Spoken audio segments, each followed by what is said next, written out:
So in our previous video, we discussed some of the non-metallic properties of carbon, iodine, sulfur and phosphorus. What were they? We learned that these are non-metals are non-lustrous except for iodine, and they are soft, brittle, non-malleable and non-ductile, again except for different forms of carbon, right? In this video, we'll be exploring some more properties of these non-metals. Alright, so let's begin. Are you curious to know which property we are going to discuss next? Take a guess. Look at this. What do you think we are testing? Yes, we are going to talk about electrical conductivity. That is, whether a substance can allow electricity to pass through it or not. Alright, check this out. I have the simple circuit here, a battery, some wires and a bulb that glows because electricity is passing through the circuit. Now, what happens if I cut the wire? The bulb goes off. Why? Because electricity can't flow anymore. Now let's test our nonmetals one by one to see if they can conduct electricity or not. In other words, can they allow electricity to pass through them? Let's find out. As usual, our first candidate is sulfur. I place sulfur where the wire was cut. Does the bulb glow? Nope, it stays off. That means sulfur is not a good conductor of electricity. It does not let electricity to pass through it. Not a good conductor. Next up is phosphorus. Same setup, same test, the bulb stays off again. So what is the conclusion? Phosphorus also does not conduct electricity. Now let's try iodine. Do you think it will conduct? Let's check. No. Still no glow. That means iodine is also an insulator. An insulator means the substance that do not conduct electricity. So iodine do not conduct electricity. They do not let current or the electricity to pass through them. And finally, we have carbon in this format that you see here. And pay attention to it. It is important which format of carbon that I am placing, which we will see towards the end. Right? I place it in the circuit, nothing happens, the bulb remains off. What is the meaning? This form of carbon do not conduct. But there is an exception, right? We'll talk about them later. So what's the conclusion? Think back to when we tested metals. Remember how they easily conduct electricity? Metals are great conductors. That's why we use copper wires in our homes to carry electricity. But non-metals, mostly bad conductors, they don't allow electricity to pass through, which make them insulators, with some exceptions of course. But in general, non-metals are not good at conducting electricity. Next up is thermal conductivity. What does that even mean? It's simple. We are testing whether a substance can transfer heat from one end to the other. So if we heat up one side of the substance, will the heat travel through it and warm up the other side? That's what we are going to find out. As usual, our first candidate is sulfur. I heat one side of the sulfur and what happens? The other side stays cold. No change in temperature. That tells us that sulfur is a bad conductor of heat. It doesn't let heat pass through. Right? Sulfur is a bad conductor. Next up, we have phosphorus. Same test. We heat one end, but the other end stays the same temperature, cold, no heat transfer. So phosphorus is also a bad conductor of heat.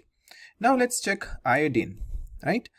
What do you think? The same thing. One side gets hot, where the other side still remains cold or the same temperature.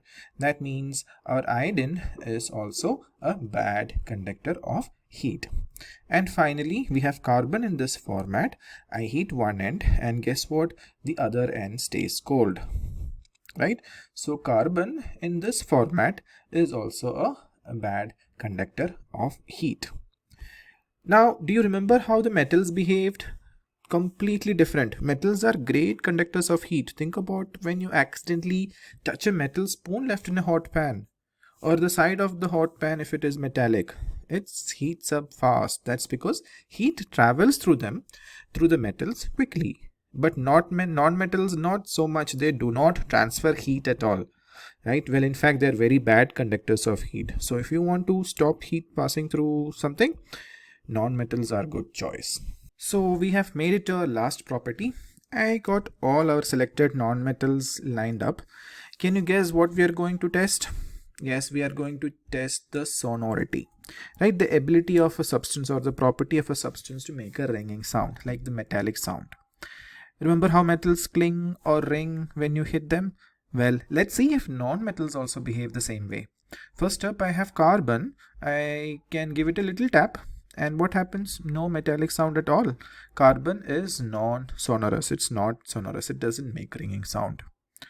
Let's move on to phosphor. Let's hit and listen. Nothing, no ringing sound, no metallic cling. Sorry, phosphor is also non-sonorous or non-metallic. Moving on to iodine, right? Let's tap iodine again and no metallic sound. Iodine is non-sonorous too. And the last tap is on sulfur, nothing. Sulfur is also a non-sonorous which produces non-metallic sound. So what's the conclusion? Metals ring when they struck. They are sonorous. That's why bells and chimes are made of metals. But non-metals, no ringing, no clinging, nothing. They are non-sonorous. Just another way they are different from metals. So from our observations, we can conclude that non-metals have no luster. They are soft, not malleable, and ductile, which means they break, they are brittle, they cannot be beaten into thin sheets, and they cannot be drawn into thin wires as well. And they do not conduct electricity. They are insulators. They do not allow electricity to pass through them. Not a good conductor of heat as well. They are thermal insulators. Heat does not pass through those substances, right? And no metallic sound. They do not produce a metallic sound like the ringing sound, and hence they are called non-sonorous. But in between you might have seen some exceptions. Let's look at some of the exceptions of the properties of non-metals, right? First up is iodine. Iodine is a non-metal, but remember it was lustrous. Iodine has a lustrous nature. Then interestingly, diamond, we all know what diamond is, right? Forever, is the hardest natural substance known, and it is a form of carbon, right? You will study about it in detail, what form of carbon it is in detail in higher classes. But diamond, a form of carbon, is the hardest natural substance known, totally contrasting property of a non-metal, right?